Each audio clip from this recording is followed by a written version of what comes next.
দর্শক, এই মুহূর্তে শিক্ষা ভবনের সামনে আছেন সহকর্মী ফজলে রাব্বি। সরাসরি কথা বলবো তার সাথে। রাব্বি, শিক্ষার্থীদের কর্মসূচি এবং তাদের অবস্থান সম্পর্কে এই মুহূর্তে আপনার কাছে কি তথ্য রয়েছে?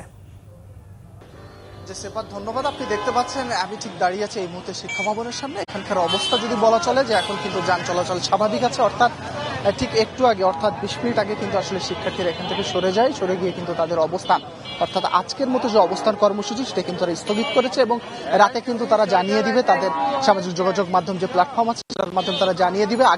গতকাল থেকে কিন্তু আসলে বৈরী আবহাওয়ার মধ্যে এসএসসি পরীক্ষা অনুষ্ঠিত হওয়ার ফলে যে শিক্ষামন্ত্রীর পদত্যাগ এবং পদার্থবিজ্ঞান প্রথম পত্র এবং হিসাব বিজ্ঞান প্রথম পত্র যে পরীক্ষা পুনরায় নেয়ার দাবিতে তারা আন্দোলন করছে 3 ঘন্টা আনুমানিক ব্লক করে রেখেছিল শিক্ষার্থীরা। তারপরে কিন্তু তারা মোটামুটি 3 ঘন্টা আনুমানিক এখানে আসলে তারা অবস্থান কর্মসূচি পালন করে এবং তারপরে একটু আগে কিন্তু আসলে রাস্তা ছেড়ে দেয় এবং এখন দেখতে পাচ্ছেন কি কর্মসূচি হবে সেটা কিন্তু জানাই দেবে। আপনি জানেন যে শিক্ষার্থীরা কিন্তু এই বৈরী আবহাওয়াতে যারা যে পরীক্ষা দিচ্ছে এটা নিয়ে কিন্তু আসলে প্রশ্নপত্রের মান নিয়ে কিন্তু আসলে একটি সংশয় থেকে যায়।